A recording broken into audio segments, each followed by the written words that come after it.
Nih, kenapa baru hari ini soal Pak Jokowi? Sebenarnya karena beliau waktu itu masih kepala negara, jadi kita masih punya etika, ya, dengan memberi himbauan agar beliau mengembalikan kartu tanda anggota yang sudah dipegang oleh beliau mungkin lebih dari 23 tahun. Tapi kan tidak terjadi. Lalu ketika muncul surat pemberhentian Effendi Simbolon dari keanggotaan PDI Perjuangan, kita dikejar wartawan terus nih, ya, dipertanyakan soal itu. Dan kebetulan hari ini kita juga memperhatikan sekitar 27 anggota PDI Perjuangan dari status keanggotaan, maka sekalian diangkat gitu.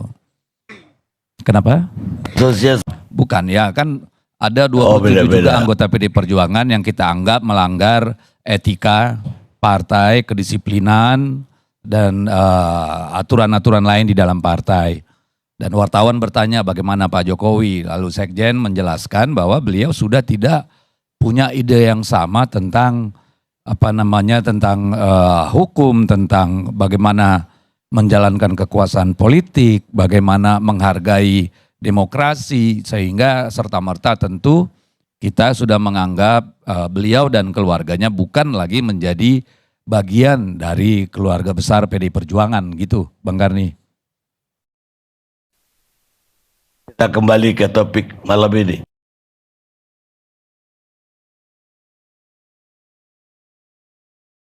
Tentang oh baik. Coklat.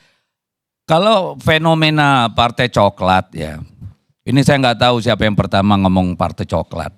Tapi dari pemahaman saya, namanya partai coklat itu tidak saja merujuk pada anggota kepolisian, tetapi juga merujuk pada ASN. Ya, jadi APH dan ASN ini yang berdasarkan pengalaman kita, berdasarkan temuan kita, pengamatan kita dari sejak Pilpres yang lalu, itu keluar dari koridor-koridor hukum untuk kemudian terlibat dalam proses kontestasi pemilu. Dan itu sewaktu Pileg dan Pilpres kita sudah sampaikan ke Mahkamah Konstitusi. Lalu kemarin muncul lagi secara lebih masif di sekitar 5-6 provinsi dari 37 provinsi yang melakukan pilkada. Tempat seperti Sumatera Utara, sedikit di Lampung, lalu di Banten, Jawa Tengah, Jawa Timur, Sulawesi Utara. Di sana sangat masif dan kami sudah mengumpulkan data. Sebagian besar sudah kami laporkan ke Bawaslu.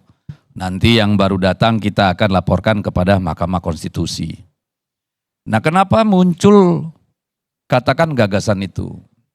Gagasan itu muncul sebenarnya dari upaya kita untuk mengingatkan lembaga kepolisian dan lembaga birokrat untuk mengoreksi dirinya.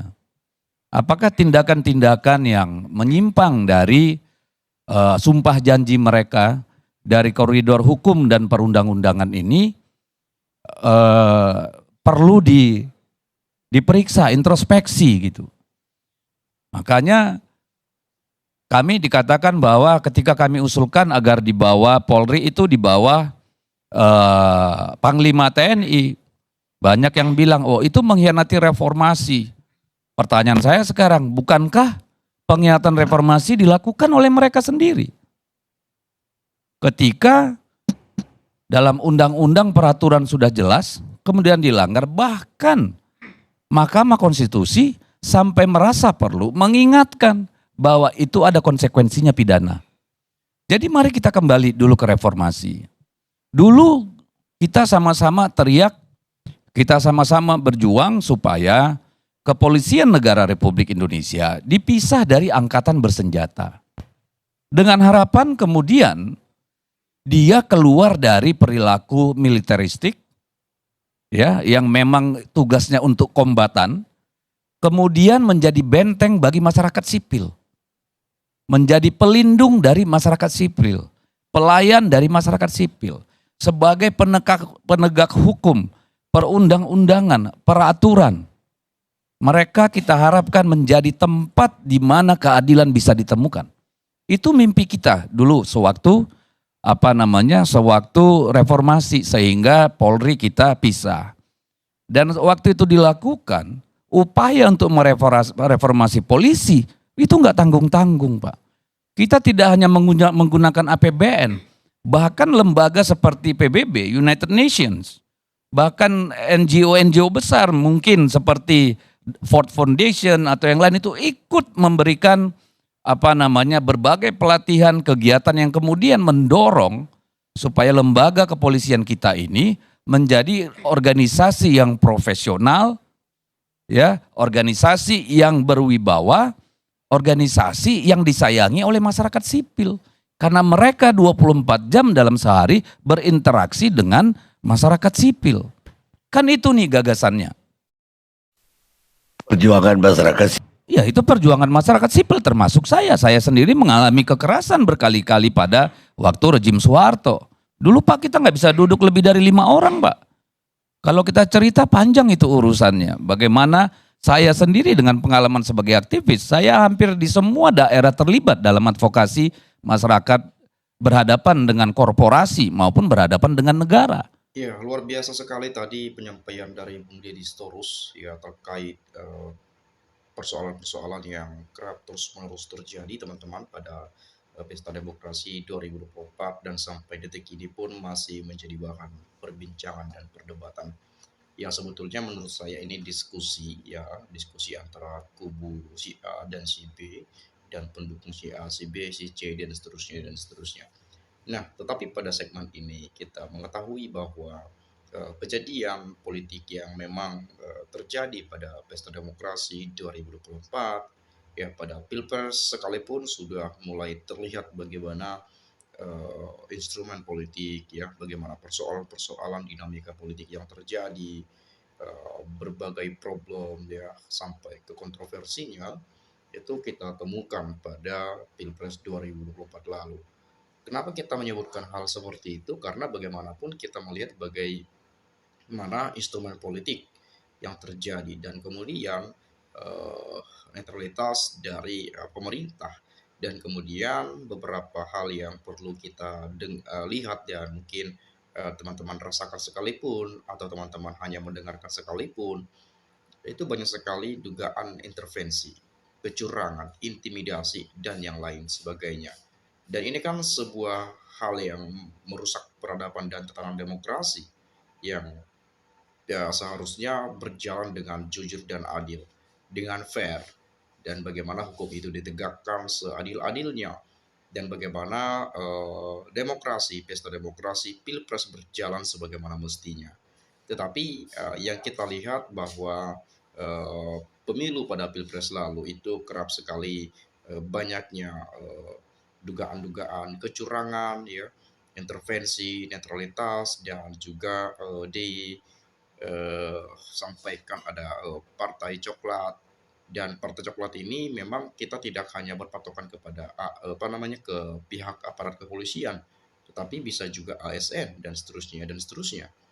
Dan ini kan yang tadi disampaikan oleh Bung Deddy Sitorus bagaimana beliau melihat situasi yang terjadi, bagaimana mungkin kekecewaan itu yang seharusnya kita menjalankan tahun politik yang sehat, tetapi yang kita lihat pada fakta dan nyatanya itu sangat rusak sekali. Menurut saya, rusaknya di mana? Karena kita melihat dan berbagai penyampaian-penyampaian dari pakar hukum gitu ya, pakar hukum tata negara, dari para politisi, ya, pengamat politik dan seterusnya.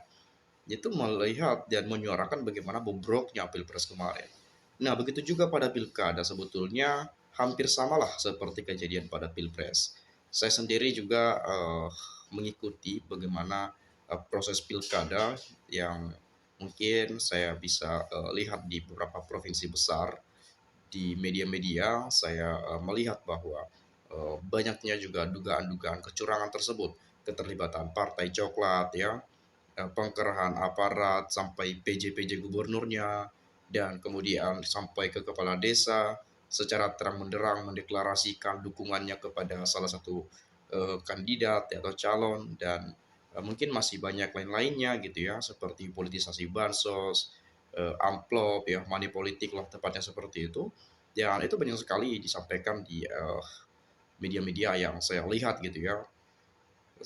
Sehingga memang sangat disayangkan bangsa sebesar ini, negara sebesar ini yang punya peradaban demokrasi, ya punya tatanan hukum, ya yang kita lihat pada waktu itu ya semacam melemahkan ya, demokrasi kita dilemahkan. Jadi hak-hak suara rakyat itu semacam dirampas oleh mereka-mereka yang punya uang, mungkin seperti itu, atau yang punya kekuasaan. Ya kurang lebih seperti itulah inti poin yang saya lihat. Nah, saya nggak terlalu panjang dan terlalu jauh membahas ke sana karena bagi saya, teman-teman juga, pemirsa, Bapak Ibu semua pasti sudah paham lah terkait situasi itu, dan saya yakin Anda telah mengetahui dan mendengarkan penyampaian dari Bung Deddy Sitorus. Nah, di sini saya akan masuk pada penyampaian komentar teman-teman kita, yang tentu ini adalah masyarakat Indonesia yang memberikan komentar mereka, yang melihat bagaimana kondisi dan situasi pada saat itu, lalu mereka memberikan pandangan penilaian terkait berlangsungnya pesta demokrasi di 2024 ini. Presiden Prabowo wajib hukumnya menggantikan Kapolri dan Mendagri dari titipan Mulyono. Setuju kalau polisi dikembalikan semula jadi ABRI. Nah, memang kemarin kan sempat tuh polisi ya di bawah TNI saja lagi seperti dulu. Bagaimana nih? Nah, seperti itu. Tetapi banyak yang mungkin komplain terkait hal itu ya, mengkhianati perjuangan reformasi itu gitu ya. Dan kemudian ada wacana semacam ya Kapolri buatlah di bawah Kemendagri lah gitu ya. Ya, tetapi mungkin ada sebagian yang setuju dan ada sebagian besar juga yang tidak setuju. Jadi ini kan dua persoalan yang harusnya disepakati gitu ya. Tetapi menurut saya untuk kemajuan, untuk ketentraman sih sebetulnya ya nggak jadi masalah. Ya mau di bawah ABRI, di bawah Kemendagri dan seterusnya, yang penting aman, damai. Karena memang yang kita tahu beberapa tahun lalu sebetulnya ya polisi ini kan sebetulnya bagian keamanan gitu ya. Polri keamanan, sedangkan ABRI itu ya pertahanan. Tetapi karena tadi ada dugaan-dugaan yang semacam partai coklat tadi, yang harusnya mereka mengamankan malah mereka yang terlibat gitu ya. Dan ini kan sesuatu hal yang mungkin sangat mengecewakan sekali bagi para pejuang-pejuang yang memperjuangkan demokrasi, yang sampai saat ini membuat Polri sampai sejauh ini gitu ya. Jadi ya terlepas nanti Polri di bawah Kemendagri atau dikembalikan ke semula jadi ABRI, ya kita nggak tahu juga gitu ya. Tapi saya akan coba melihat dulu. Nah, ini ada juga nih, bubarkan institusinya. Sebetulnya ini banyak polisi yang baik teman-teman ya. Saya yakin sekali banyak polisi yang baik, tapi tidak semua. Nah ini nih beratnya nih. Banyak polisi yang baik, tapi nggak semua orang itu baik. Karena bagaimanapun ya tadi saja sudah disebutkan oknum-oknum dan seterusnya gitu ya. Lalu kemudian memang dari sudut pandang kacamata orang awam gitu ya. Ya apalagi masyarakat Indonesia, kalau satu yang berbuat salah itu cenderung ya udah semua salah gitu ya. Apa bedanya dengan polisi-polisi yang lain? Semua polisi sama aja semuanya. Jadi itu yang ada di pandangan masyarakat gitu ya. Ya padahal dan nyatanya memang sebetulnya nggak semua mereka yang melakukan hal itu. Paling beberapa orang saja, tetapi dari beberapa orang inilah yang kemudian merusak institusi Polri itu sendiri. Nah, jadi banyak orang menginginkan bahwa Kapolri Pak Listio Sigit itu diganti saja. Karena kejadian-kejadian ini banyak orang yang menyampaikan seperti itu. Ya dianggap mungkin nggak bisa mengkontrol, nggak bisa apa namanya, ya kurang lebih seperti itulah, mengamankan atau mengkontrol lah lebih tepatnya gitu ya, bawahan-bawahannya. Nah, lalu kemudian ini ada lagi nih, Bang Saur, saya sangat setuju sekali. Tidak diperlukan pangkat dalam lembaga polisi. Mereka digaji hanya untuk mengayomi, melayani, dan menjaga keamanan masyarakat. Sudah tidak perlu mereka urus STNK, SIM lah, dan lain-lain. harus ditata lagi dari awal untuk kerja mereka. Nah, memang ini yang sebetulnya ya, kan tadi yang sudah saya sebutkan itu kan harusnya keamanan gitu ya. Dan tadi juga ditambahkan oleh Bang Saur gitu ya. Ya nanti mungkin saya akan coba upload di video selanjutnya. Itu terkait bagaimana ya polisi nggak perlu pangkat-pangkat lah gitu ya, karena tugasnya ya keamanan gitu ya, mengayomi, melayani, menjaga keamanan masyarakat. Ya sudah nggak perlu lagi urus STNK lah, SIM lah ya, tilang menilang lah, apalagi tiba-tiba kayak saya pernah tuh ya kejadian tuh ditilang. Memang salah gitu ya, memang salah, saya akui saya salah memang karena nggak pakai helm gitu ya. Jadi suatu saat saya pergi merantau gitu ya, saya merantau baru nyampe tuh ke wilayah itu tuh, baru di situ tuh, nah saya minjam motor nih sama kawan gitu ya, ya ada manja baru baru nyampe gitu ya, belum tahu apa-apa tuh ya, yang kawan ini helmnya nggak, apa motornya nggak ada helm gitu ya, jadi saya pakai gitu kan tanpa helm. Nah, memang salah sebetulnya gitu ya, tapi ini saya rasa nggak jalan jalan raya amat gitu ya, kayak masuk gak apa pokoknya nggak jalan-jalan raya banget lah gitu. Tiba-tiba polisi dari belakang, apa namanya itu kalau raja zebra gitu ya, saya diserempet gitu ya, dipepet gitu, mau mau nabrak juga ya gua gitu ya. Jadi kalau mau nilang nilang aja, biasa aja dong caranya gitu kan. Jadi kemarin juga saya sempat melawan, memang walaupun salah tapi dengan caranya begitu kan, itu kan bisa saja membahayakan nyawa saya juga gitu ya, membahayakan nyawa orang lain juga. Tiba-tiba dipepet gini, kita kan nggak sadar nih. Ya saya yang baru baru di daerah itu, nggak tahu apa-apa gitu ya. Itu kemarin kalau nggak salah beli beli nasi padang kali ya, kalau kalau nggak salah tuh. Lapar nih baru bangun nih, beli beli nasi padang tuh kalau nggak salah tuh. Ini ngeri banget ya. Tapi it's okay lah, memang saya salah kemarin. Tapi saya sampaikan pada saat itu, kalau mau nilang pak caranya jangan begini dong. Kalau saya jatuh kenapa kenapa gimana, mau tanggung jawab gak? Nah, gue gituin kemarin. Malah saya diomelin juga kan, cukimah. Oke, kemudian tapi ini saya klarifikasi ya, nggak semua seperti itu, tapi banyak yang begitu, tapi nggak semua gitu ya. Oke, kenapa tidak membuat aplikasi keluhan masyarakat saja, tapi di bawah kewenangan masyarakat agar kelihatan kinerja lembaga tersebut dan dipaparkan secara gamblang. Namun bisa dilihat oleh masyarakat ratingnya, karena saat ini semua perusahaan telah melakukan rating sebagai kinerja. Diterapkan juga seperti itu di lembaga tersebut agar transparan semua keluhan atau masalah masyarakat.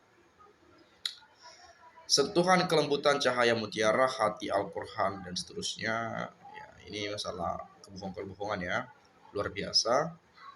Ya, kalau polisi melakukan kesalahan hanya dimutasi, tapi kalau rakyat langsung ditahan, kalau ada uang bisa dilepas. Inilah hukum kita.